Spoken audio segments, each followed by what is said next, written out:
Hello and welcome back to the YouTube channel of EduX Digital. आज हम लोग अपने अगस्त 2025 करंट अफेयर्स का 7th वीडियो अपलोड करेंगे, मतलब 7th लेक्चर देखेंगे। ओके, तो आज के बाद से परहैप्स जो हमारी क्लासेस 1-2 होंगी वो अगस्त के बिहार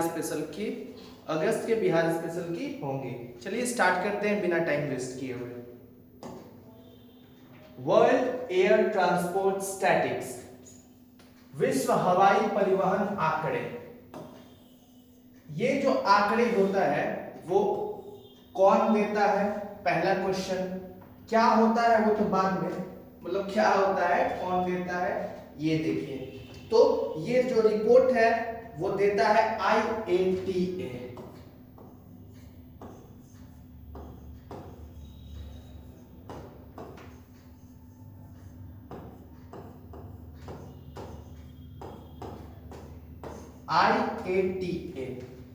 IATA का full form international air transport association.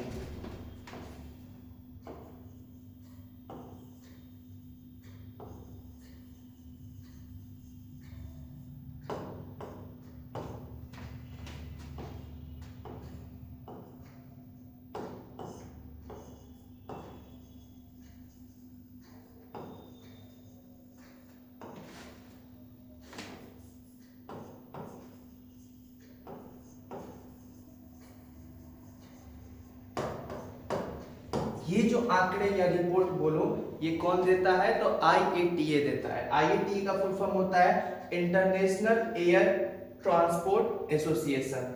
अब देखो इसका इवेंट देख लेते हैं। इसको शॉर्ट एब्रिविएशन में हम लोग WAT बोलते हैं, WAT 2025। ठीक है। अब इसमें क्या कह रहा है कि कह रहा है कि जब हम लोग कंबाइंड रूप में देखते हैं, कंबाइंड मतलब कि डोमेस्टिक फ्लाइट या फिर इंटरनेशनल, इंडिया का जो रैंक है वो ग्लोबली 5 है।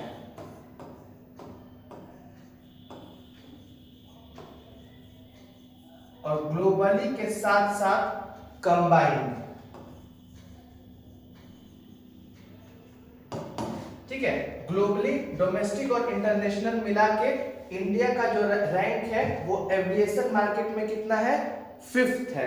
Means India is the 5th largest aviation market. पहले 5वें स्थान पे था जापान, अब जापान चला गया है 6ठे पे और इंडिया आ गया है उसके जगह पे। जो यूनाइटेड स्टेट है वो इस पे 1st है। इसमें यूनाइटेड नेशन जो है वो इस लिस्ट में टॉप पे है। और कितने से टॉप पे है, तो 876 मिलियन पैसेंजर से। उसके बाद से जो सेकंड नंबर पे है वो कौन है, चाइना है, 741 मिलियन पैसेंजर से। और जो यूके है वो कितने पे है, 3rd पे है। ठीक है। और स्पेन 4th पे है और हम लोग 5th पे है और हम लोग के पास है जापान। और अगर केवल डोमेस्टिक फ्लाइट की बात करें, डोमेस्टिक मतलब इंडिया के बाउंड्री के अंदर, तब हम लोग है 3rd। वर्ल्ड के रैंकिंग में हम लोग तब 3rd है। ओके, हिंदी में देख लेते हैं। विश्व हवाई परिवहन आंकड़े 2024 कौन निकालता है, तो IATA निकालता है। जब हम लोग घरेलू और अंतरराष्ट्रीय दोनों तरह के यात्रियों को मिलाया जाता है तो भारत दुनिया का 5वीं सबसे बड़ा विमान बाजार है, एविएशन मार्केट है। इस मामले में भारत ने जापान को पीछे छोड़ दिया है।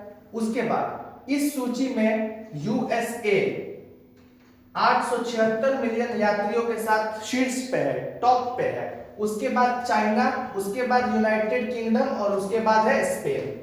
अगर केवल हम लोग घरेलू उड़ान डोमेस्टिक फ्लाइट्स की बात करते हैं तो भारत दुनिया भर में 3रे स्थान पे है डोमेस्टिक एविएशन के मामले में। इसको आप नोट डाउन कर सकते हैं।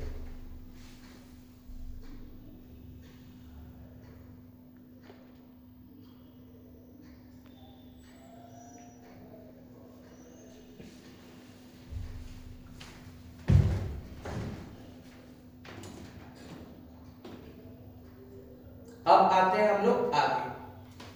सोफी, SOFI, फुल फॉर्म होता है state of food security and nutrition in the world 2025।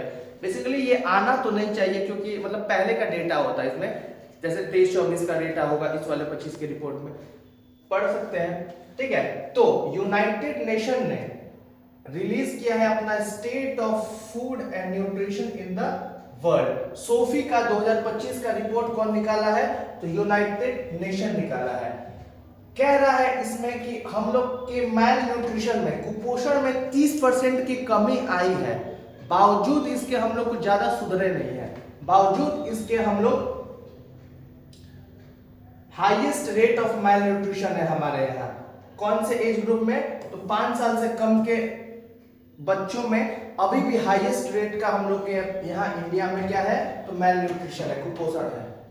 Hindi में देखते हैं तो संयुक्त राष्ट्र ने दुनिया में खाद्य और पोषण स्थिति रिपोर्ट जारी कर दी है। किसने जारी किया? यह क्वेश्चन हो सकता है। 2006 के बाद 30% गिर चुका है। पहले मान लो 2006 में 100 लोग थे तो अब 70 ही लोग माल न्यूट्रिशन है, लेकिन फिर भी 70 भी अपने आप में ज्यादा है। आ रही है बात समझ में? तो इसी के साथ सोफी रिपोर्ट से ये पता चलता है कि 2024 तक 5 साल से कम उम्र के बच्चों में कुपोषण की दर भारत में दुनिया भर में सबसे ज्यादा होगी। आ रही बात समझ में? इसी का एक और है स्लाइड जिसमें बताया जाता है ये रिपोर्ट क्या है। तो ये जो रिपोर्ट है वो कुछ ऑर्गेनाइजेशन के कोलैबोरेशन से बना है, जैसे food and agricultural organisation FAO, इसके साथ है IFAD जिसका फुल फॉर्म है international food for agricultural development, उसके बाद से यूनिसेफ सब लोग जानता है, WHO सब लोग जानता है। इसके बारे में अगर और कुछ जानना हो तो हम मतलब क्या सीधे एक सेकंड, कोई पूछे कि सोफी क्या दर्शाता है तो यह निम्न को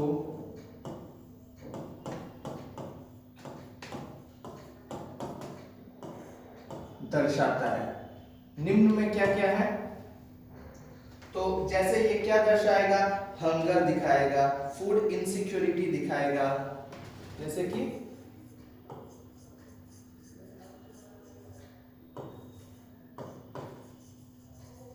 फूड सिक्योरिटी नहीं, इनसिक्योरिटी और माल nutrition.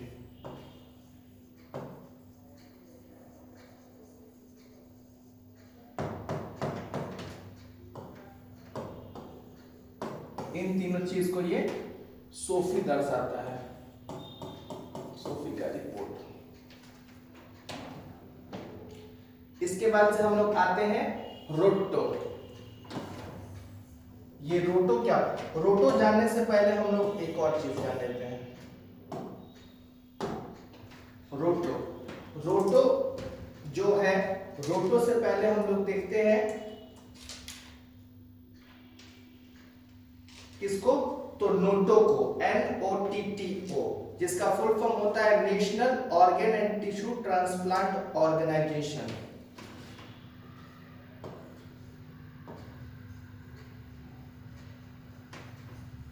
National organ and tissue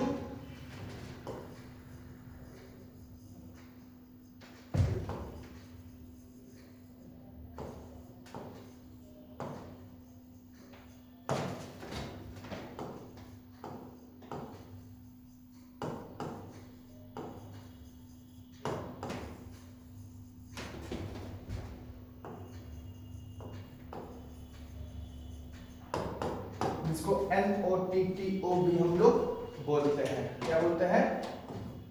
NOTTO। ये नेशनल है, और जो रोटो हम लोग को इवेंट में पहले आया था वो है रीजनल। ऐसे ही एक स्टेट भी आता है। ओके, तो इसमें क्या है? तो इसमें बेस्ट स्टेट बोला गया है तमिलनाडु को।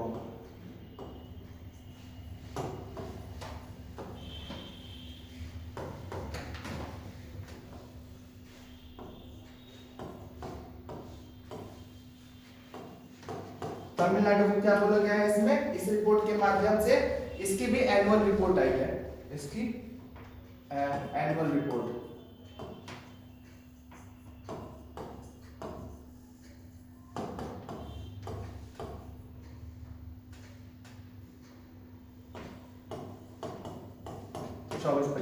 इसमें क्या आया है रिपोर्ट में, तो तमिलनाडु को बेस्ट स्टेट बोला गया है, साथ में पुडुचेरी को बेस्ट यूनियन टेरिटरी कहा गया है,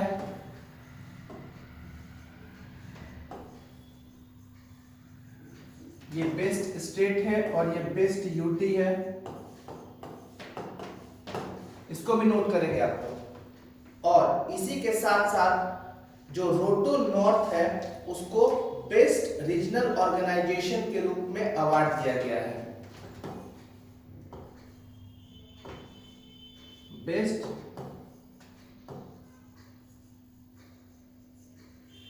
रीजनल, बेस्ट रीजनल क्या, तो ऑर्गेनाइजेशन के रूप में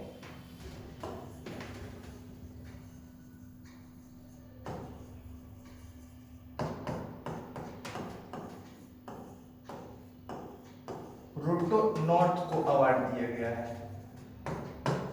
इसके साथ साथ एक और पॉइंट आता है जहन में कि तेलंगाना को क्या किया गया है, highest rate of deceased organ donation. Disease मतलब होता है कि मृतक अंगदान की उच्चतम दर के लिए सम्मानित किया गया है।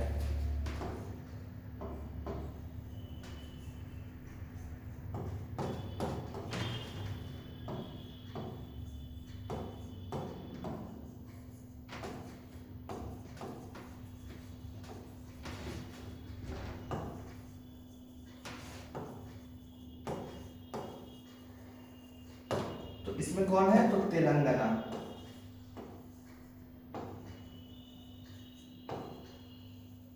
ठीक है, तो इसको आप लोग नोट डाउन कर लें।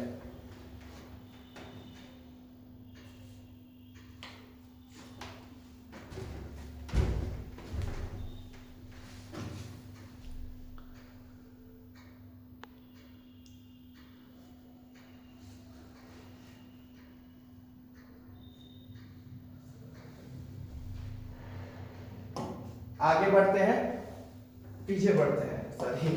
ठीक है, अब देखते हैं रोटो नॉर्थ, इसी को बेस्ट रीजनल रोटो के रूप में इसको अवार्ड अभी मिला है। तो ये जो रोटो नॉर्थ है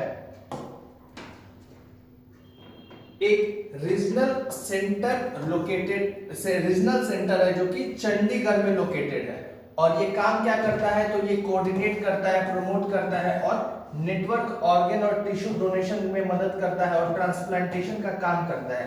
किस रीजन में, तो नॉर्दर्न रीजन में। ठीक है, हिंदी में देख लें हम लोग, तो चंडीगढ़ में स्थित क्षेत्रीय केंद्र है, रीजनल सेंटर है, जो कि उत्तरी भारत में क्या करता है, तो अंग और उत्तक दान तथा प्रत्यारोपण में के समन्वय, प्रचार और नेटवर्किंग के लिए काम करता है। बहुत ज्यादा रीजनल में है।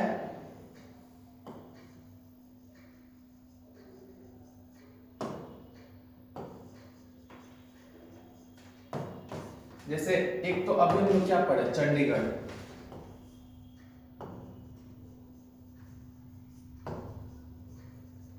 बहुत ज्यादा है। अगर आप लोग को भी पता है तो आप बता सकते हैं। मुंबई, चेन्नई, कोलकाता, ये सारे जो रीजनल सेंटर है वही नोटो वाले। गुवाहाटी भी है।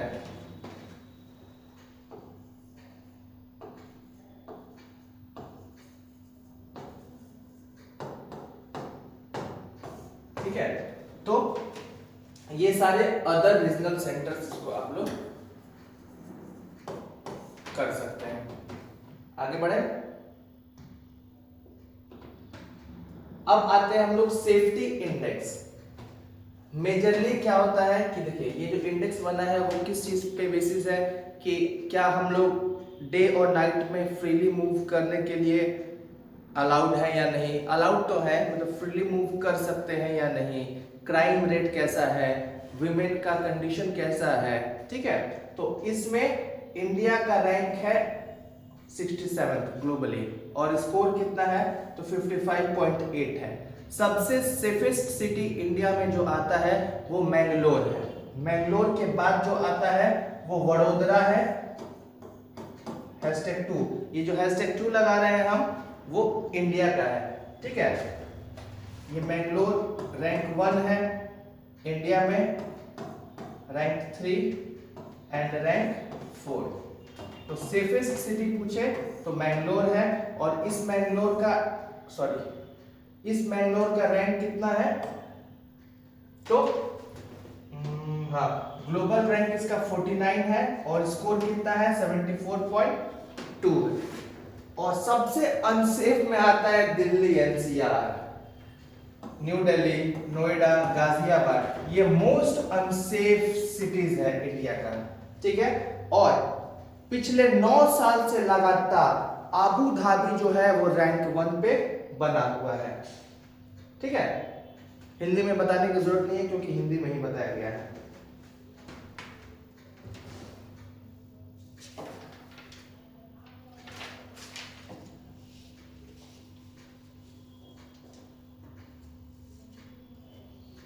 कोई पूछे ये नुम्बियो सेफ्टी इंडेक्स क्या है तो आप बता सकते हैं या नहीं। ये है ऑनलाइन क्राउड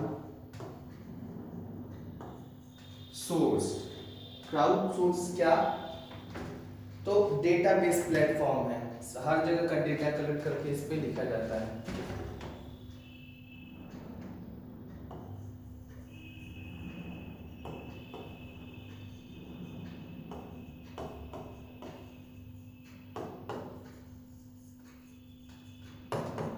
ठीक है, मूव करते हैं हम लोग आगे की तरफ।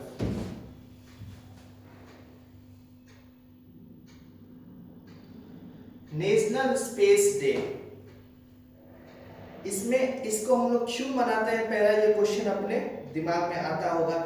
हम लोग मनाते हैं ताकि देश की जो अंतरिक्ष उपलब्धि है या फिर जो वैज्ञानिकों का जो कंट्रीब्यूशन है उसका हम लोग क्या कर सके, सम्मान कर सके। That's why we celebrate national space day.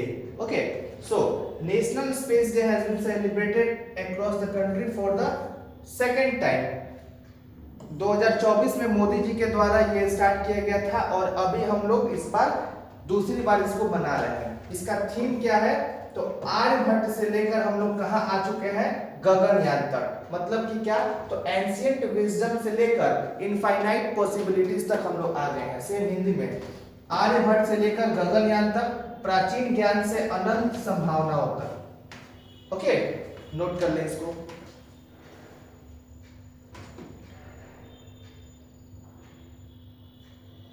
आगे बढ़ते हैं। नेशनल स्पोर्ट्स डे, मेजर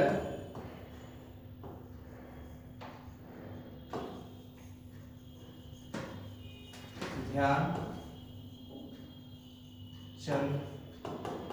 जीज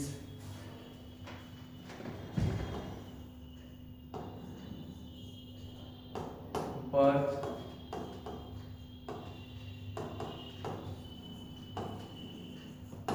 उनके बर्थ एनिवर्सरी को मार्क करते हुए हम लोग ये नेशनल स्पोर्ट्स डे मनाते हैं। कब मनाते हैं तो 29 अगस्त को मनाते हैं। इसका थीम क्या था इस बार का तो sports to promote a peaceful and inclusive society.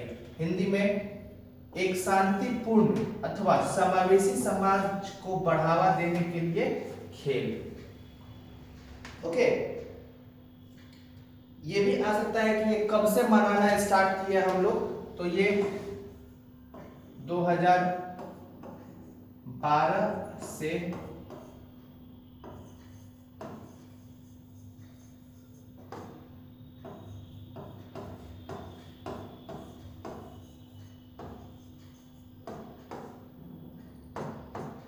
2012 से ये सेलिब्रेट करना हम लोग स्टार्ट किए हैं। मूव करते हैं आगे, आयुर्वेदा डे। ठीक है, सबसे पहले ये आयुर्वेदा डे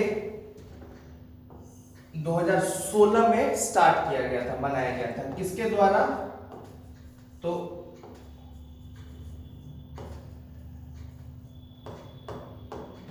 मिनिस्ट्री ऑफ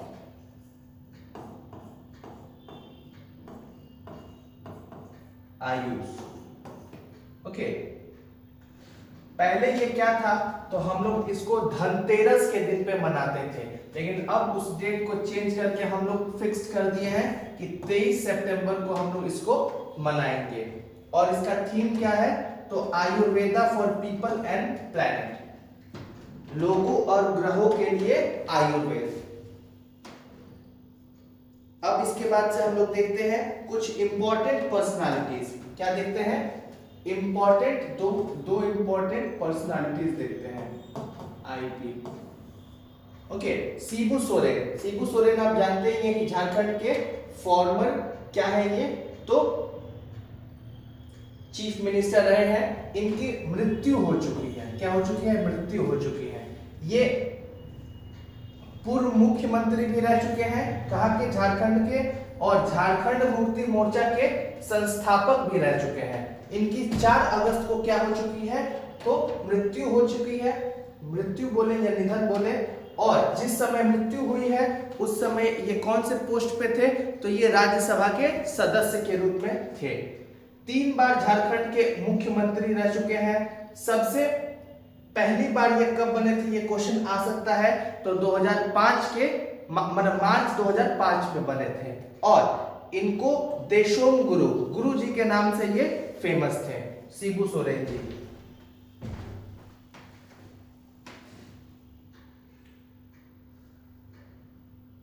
आगे बढ़ते हैं।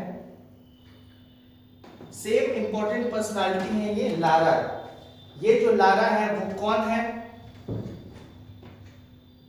तो जर्मन बाई एथलीट है। क्या है ये?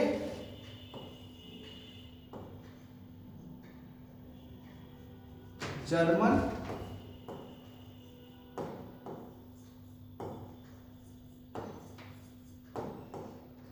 मतलब दो एथलीट। दूसरा कौन सा है? पहला कौन सा है? स्कीइंग। और दूसरा है rifle shooting.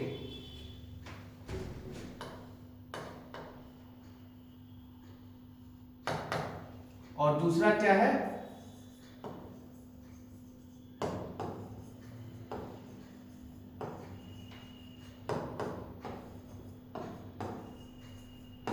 Rifle shooting sport. ये क्या हुआ था?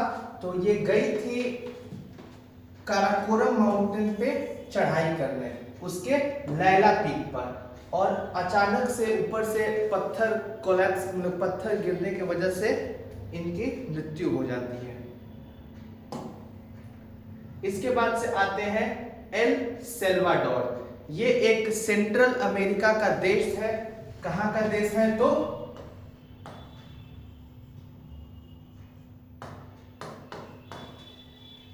सेंट्रल अमेरिका में स्थित है। और इसका कैपिटल है perhaps San Salvador. San Salvador, ठीक है, सैन सैल्वाडोर कैपिटल है। अब देखिए इसमें क्या क्या हुआ है। तो इसमें जो हुआ है वो अमेंडमेंट हुआ है यहाँ के संविधान में। अमेंडमेंट का मतलब होता है किसी चीज को या तो ऐड कर देना या फिर उसको डिलीट कर देना, इसी को हम लोग अमेंडमेंट बोलते हैं। तो इसमें क्या अमेंडमेंट हुआ है? तो अमेंडमेंट हुआ है कि प्रेसिडेंट कितनी बार चुने जाएंगे उसकी संख्या को अनलिमिटेड कर दिया गया है, ठीक है। और साथ ही साथ उनके प्रेसिडेंट के टेन्योर को भी 5 साल से बढ़ा के 6 साल कर दिया गया है, ठीक है। अभी के जो वहां के प्रेसिडेंट हैं उनका नाम है नायब, नाइब के पावर को ये बढ़ाता है। आ रही बात समझ में? तो सेल्वाडोर के सांसद ने संशोधन किया है, राष्ट्रपति अब जितनी बार चाहेंगे उतनी बार चुनाव लड़ सकते हैं और उनका कार्यकाल बढ़ाकर 5 वर्ष से 6 वर्ष कर दिया गया है। और यह निर्णय राष्ट्रपति नायब बुकेले की शक्ति को और भी मजबूत करता है। ओके, आगे बढ़ते हैं हम लोग। सूदा बे जो कि ग्रीस में है। सूदा बे क्या है? तो एक आप बोल सकते हैं कि मेजर नेटो नेवल बेस इसको बोल सकते हैं, सूदा बे को।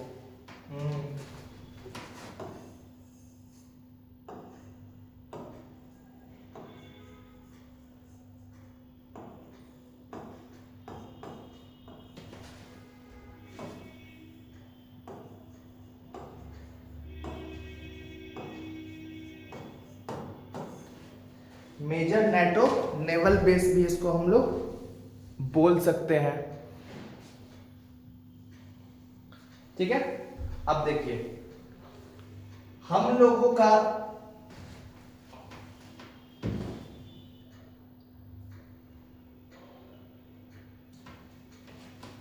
अब देखिए कह रहा है being after being commissioned in Russia। पहले देखिए कमीशन का मतलब क्या होता है? कमीशन का मतलब होता है कि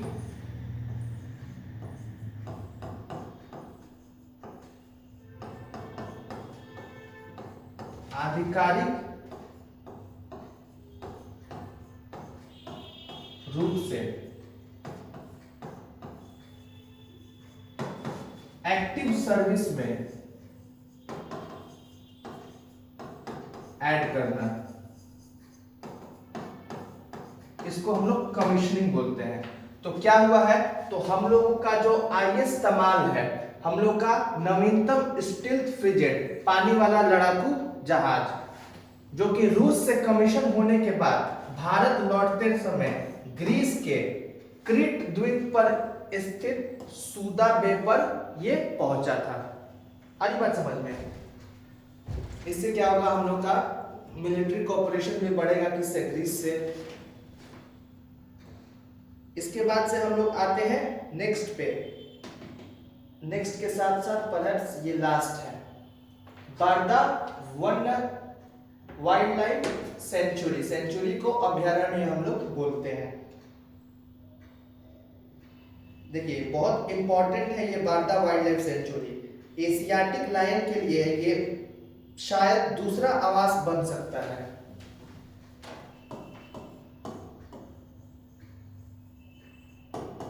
एशियाटिक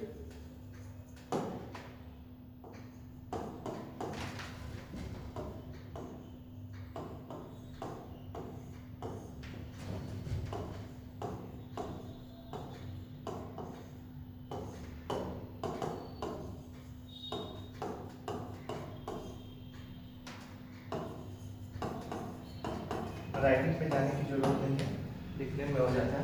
ठीक है, रिसेंटली क्या हुआ है कि जो union ministry of environment forest and climate change है, वो department of forest and environment जो कि गवर्नमेंट ऑफ गुजरात की है, उसके साथ मिलकर क्या मनाई है? तो 10 अगस्त को ये मनाई है वर्ल्ड लायन डे। ये लायन अपने यहाँ गिर वाले रीजन में, गिर कहाँ है? तो गुजरात। यहाँ पे लायन की संख्या ज्यादा है, तो यहाँ पे हम लोग क्या मनाए हैं? वर्ल्ड लायन डे मनाए हैं। इसमें क्या देखे हैं? तो एक सेकंड, एशियाटिक लायन, हाँ, तो बस मनाया, यही इंपॉर्टेंट है। यहाँ पे शेर दिवस मनाया गया है। और ये जो है ना अभयारण्य, ये है जो वो गिर से लगभग 100 किलोमीटर दूर है। ये अभयारण्य गिर से। तो इसी के साथ हम लोग मेजर टॉपिक्स खत्म कर चुके हैं। अब अगस्त का हम लोग का बिहार स्पेशल बाकी है। Thank you for connecting with us.